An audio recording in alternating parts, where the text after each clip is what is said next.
नमस्कार. गरजा रायगड सात संवाद या वृत्तवाहिनीत आपलं स्वागत आहे. तर चला पाहूया आजच्या घडामोडी. हेमंत पाटील यांचा हरिओम यांना निशर्थ पाठिंबा, भाजपमध्ये प्रवेश. 23 वडखल गटाचे अपक्ष उमेदवार हेमंत पाटील यांनी निशर्थ प्रभाकर म्हात्रे उर्फ हरिओम यांना पाठिंबा दर्शविला असून त्यांनी भाजपमध्ये प्रवेश केला आहे. खासदार धैर्यशील पाटील यांनी दीव येथे गरजा रायगड सात संवादशी संवाद साधला. यावेळी वडखल गटाचे उमेदवार प्रभाकर म्हात्रे आणि वाशी गणाचे उमेदवार विवेक म्हात्रे यांच्यासह मोठ्या संख्येने भाजप समर्थक उपस्थित होते. निवडणुकीचे शेवटचे काही दिवस प्रचाराचे राहिले असेल आणि भाजपने एक मोठी खेळी करून एक भाजपचा म्हणजे एक जिल्हा परिषदेचे उमेदवार असणारे हेमंत पाटील यांना भाजपमध्ये सामील करून घेऊन विरोधकांना एक जोरदार धक्का दिला आहे. एक प्रकारचा विरोधकांचा कडेलोट केलेला आहे. तर ह्या संपूर्ण ह्याच्या घटना जी घडली त्या घटनाचे खरे शिल्पकार आहेत ते वाशीचे सरपंच संदेश ठाकूर. आणि संदेश ठाकूर हे धैर्यशील पाटलांच्या तालमीत शिकलेले, त्यांना माहिती आहे केव्हा चौका मारायचा आणि केव्हा छक्का मारायचा. आणि ह्याच्या संपूर्ण या प्रचाराचं रणधुमाळीत आमदारांच्या समेत त्यांनी प्रवेश केलेला आणि आता खासदार धैर्यशील पाटील आपल्या समेत आहेत. हे राजकीय सर्व डावपेचे खासदार धैर्यशील पाटील आणि आमदार रविशेठ पाटील यांचे आहेत. तर आपण शेवटच्या क्षणी ज्या प्रकारे ही खेळी केलेली आहे ती खेळी कशा प्रकारे सक्सेसफुल होणार आहे हे आपण ऐकणार आहात खासदार धैर्यशील पाटील यांच्या तोंडातूनच. नाही, ही काही खेळीबिळी नाहीये. सामाजिक संघर्षामध्ये काम करणारा एक कार्यकर्ता आज भारतीय जनता पक्षासोबत येऊन त्यांच्या हाताळत असलेल्या समस्यांना चांगल्या पद्धतीनं उत्तर मिळावं याकरता हेमंत भाऊंसारखा चांगला कार्यकर्ता, संघर्ष करणारा कार्यकर्ता आज भारतीय जनता पक्षामध्ये समाजाचे प्रश्न सोडवण्याकरता या ठिकाणी आलेला आहे. मनापासून मी त्यांचं या ठिकाणी स्वागत करतोय. अर्थातच आजचा जो मुहूर्त जो आहे, औचित्यच आहे, ते आहे निवडणुकीचं.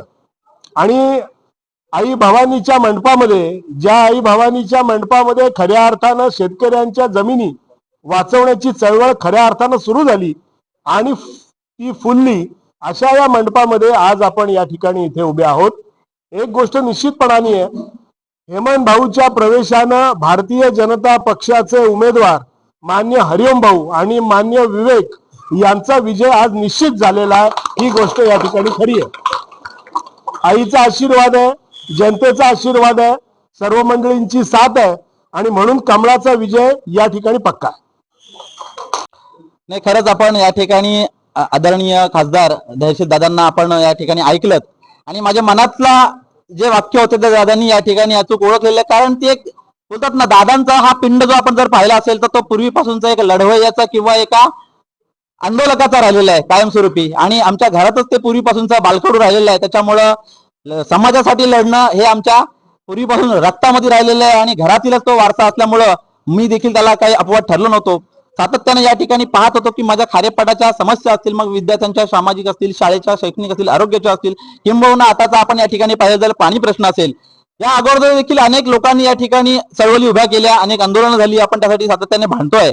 मात्र आताच्या काळामध्ये जर आपण या ठिकाणी पाहिलं तर मी त्या आंदोलनाचा साक्षीदार आहे.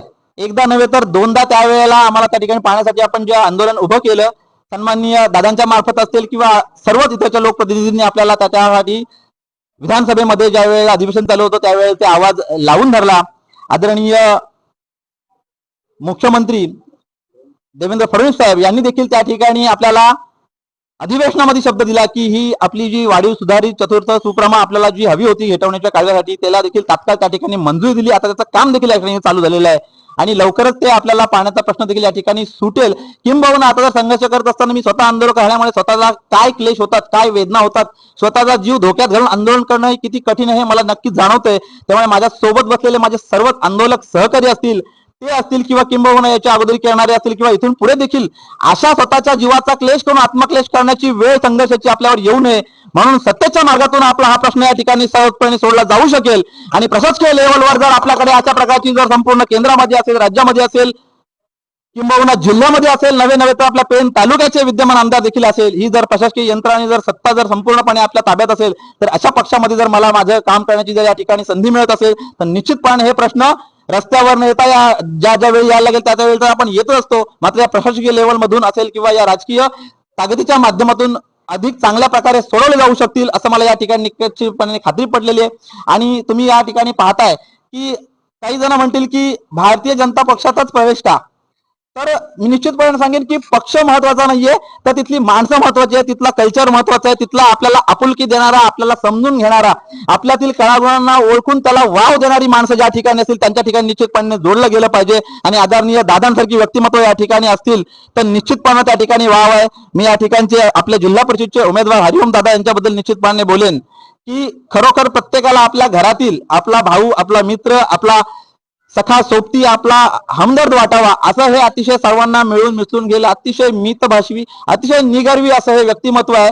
आणि कुठेही भेटल्यानंतर त्यांचा एक वेगळ्या प्रकारचा आमच्या बरोबर प्रेमाचा जिव्हाळा आहे.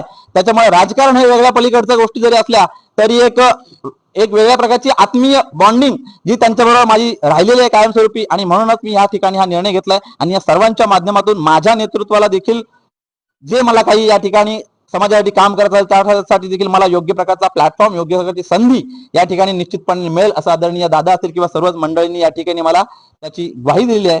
तसेच म्हणून मी आज माझ्या प्रश्नासाठी लढत असताना मी देखील या ठिकाणी मला वाटत होतं की हा प्रश्न आपला कधी आपण सोडणार नाही, कारण मी एक लढवय्या आहे, मी एक आंदोलक आहे, तर ती माझी भूमिका कधीही बदललेली नसणार आहे. मात्र त्यासाठी देखील माझ्या कार्यपडाचे प्रश्न मांडण्यासाठी मी आज देखील माझा जिल्हा परिषदेसाठी अपक्ष म्हणून उमेदवार त्या ठिकाणी दाखल केला होता. मात्र आज मी या ठिकाणी जाहीर करतो की माझी ती उमेदवारी मी या ठिकाणी मागे घेतली असं जाहीरपणे मान्य करतो. आणि आताचे आपले जिल्हा परिषद वर्ग 23 गटाचे उमेदवार श्री हरिओम दादा यांना जाहीर या ठिकाणी पाठिंबा दिलाय असं या ठिकाणी जाहीर करतो. त्याचप्रमाणे आपल्या आजच्या भारतीय जनता पार्टी, राष्ट्रवादी काँग्रेस युतीचे आदरणीय हरिओम दादा असतील किंवा विवेक म्हात्रे असतील, हे दोन्ही उमेदवार या ठिकाणी भरघोस मताधिक्यांनी निवडून येऊन खऱ्या अर्थाने आपली ताकद काय होती हे आपण या ठिकाणी दाखवणार आहोत.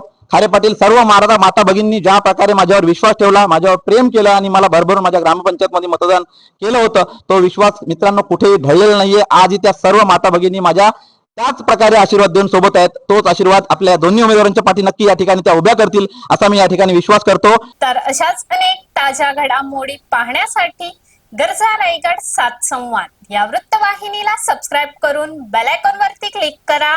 धन्यवाद.